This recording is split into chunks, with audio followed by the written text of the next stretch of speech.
If you want a person to stand up, and you need to stimulate those to facilitate the movement of standing up, you'll have to move the head forward first. And when you do that, you are hopefully stimulating the reflexive patterns, the righting reactions, the protective extensions, and that is when you'll start to get some motion and movement.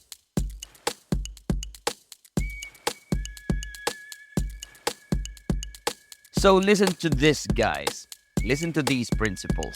All human beings have potentials that have not been fully developed. That's quite cool, isn't it? We always have a potential that have not been fully developed. This philosophy is the underlying basis in PNF or proprioceptive neuromuscular facilitation. Therefore, when we are doing evaluation and treatment planning, we are looking at the person's abilities, we're looking for their potentials, we're emphasizing on this. What are the applications for this? What are examples of this? If, for example, somebody has had a problem, those people who's had a stroke or they have a weakness on the one side, they may have that problem, but remember that this person can develop the skill of learning to use the other side of the body. So somebody who's had a flaccid arm, for example, what they can do is they will adapt their head, neck, and trunk musculature to begin the reinforcement of those weak arms and for weight bearing. So when something in the body is impaired, the body will naturally adjust itself. That is the first principle. The second belief and principle here is that every improvement and that normal development happens and it follows a head-to-tail pattern or from proximo-distal direction. Head-to-tail being cephalocaudal and proximo-distal. What are the implications for us? When you are doing your evaluation and treatment, you have to try and do that assessment. So what are the proximal skills? What are the distal skills as well?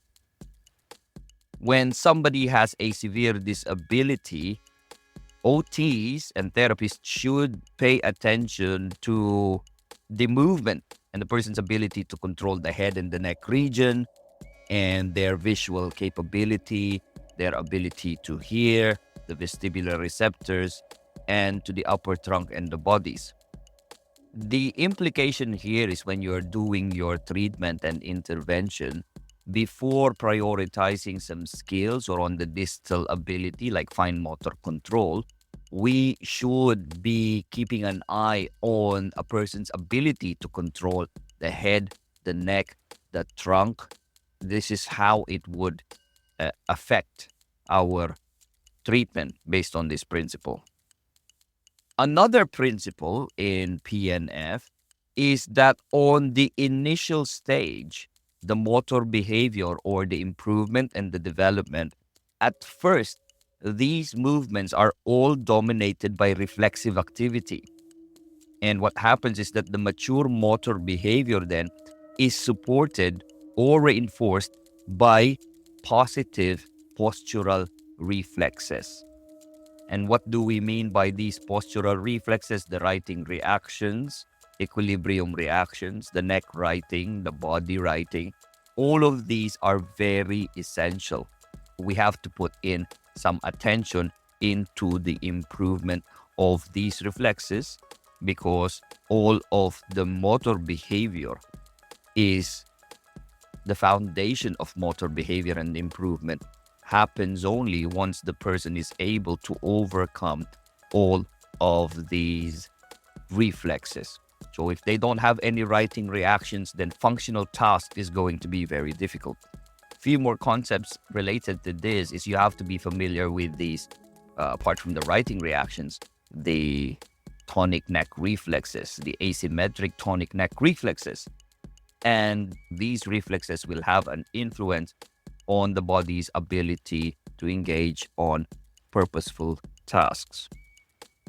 Principle number 4 is that early motor behavior is happening. When it happens, these early motor behavior, it is characterized by a oscillating movement between a person's flexion and extension and a flexion and extension. So there is a lot of waving movement. What does that mean? If you want to improve the upper limb movement and gross coordination, for example, once the person is trying to control the upper limb, first, if you might notice that they would pull on the elbow into flexion. After that, when that movement tends to happen first, then the extensors, which would have been the triceps brachii, they would be the ones that can be activated. So there's always agonist and antagonist movement, and there is a sway. It's just like a pole being held from one side to another.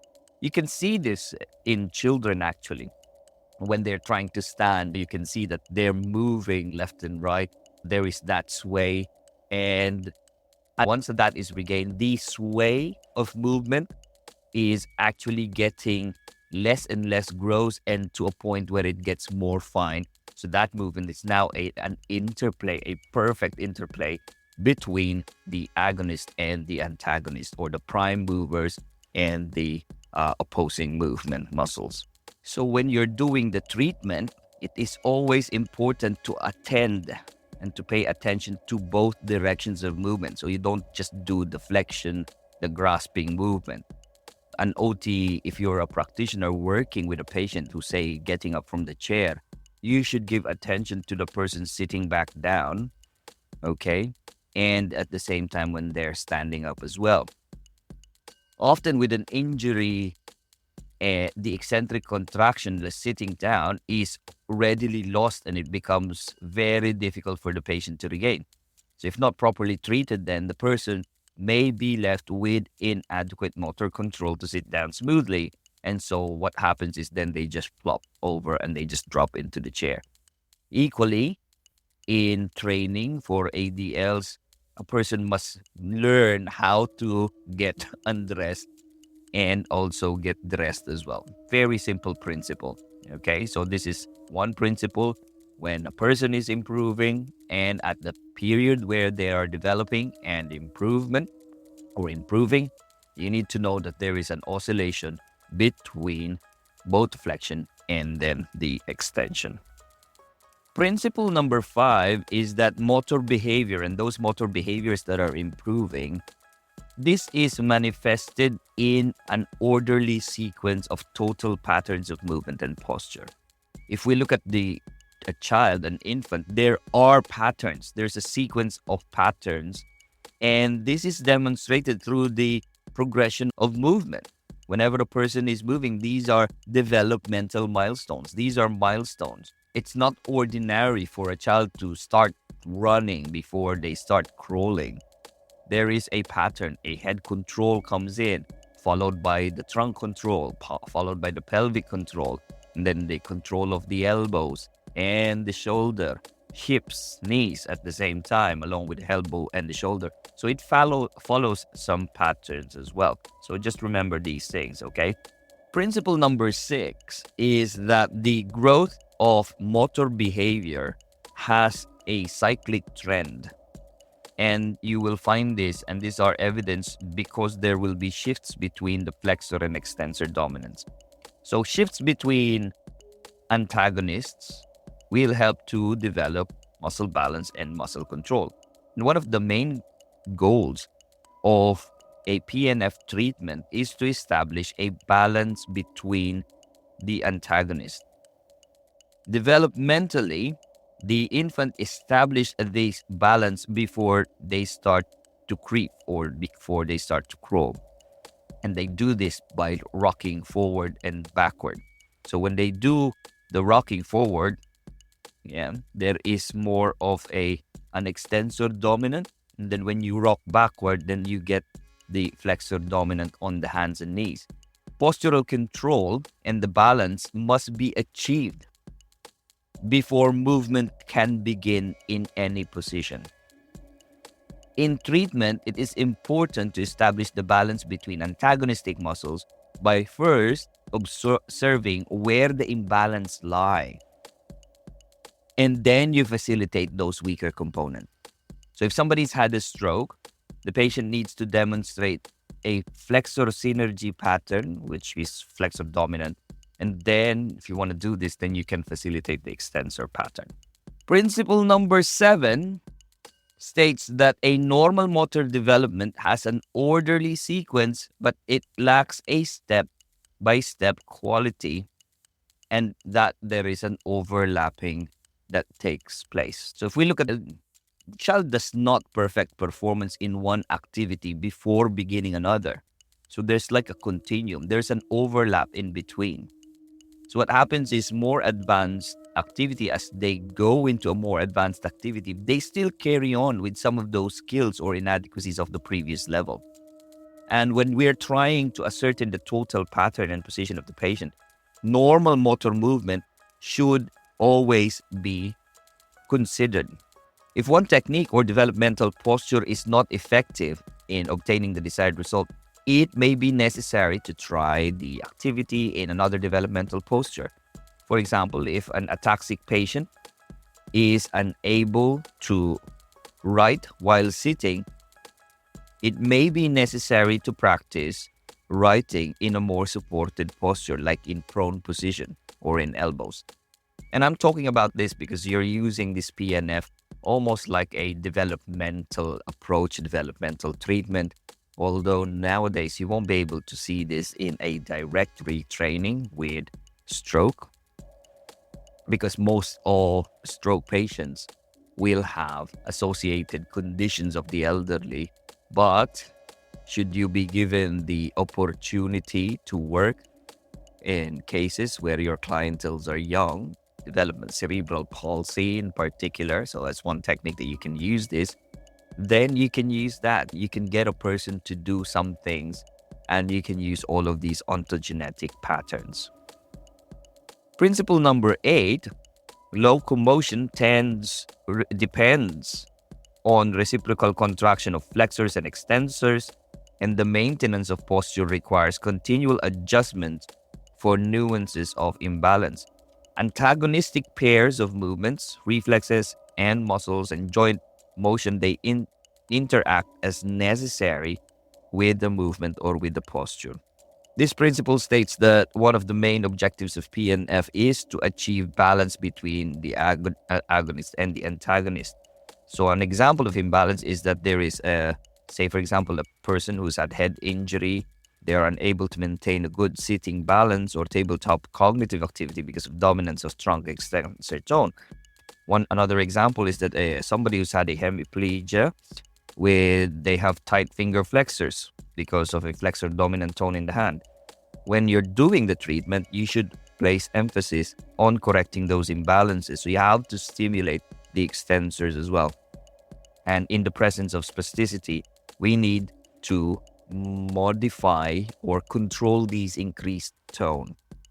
And again, we're talking about spasticity here, right?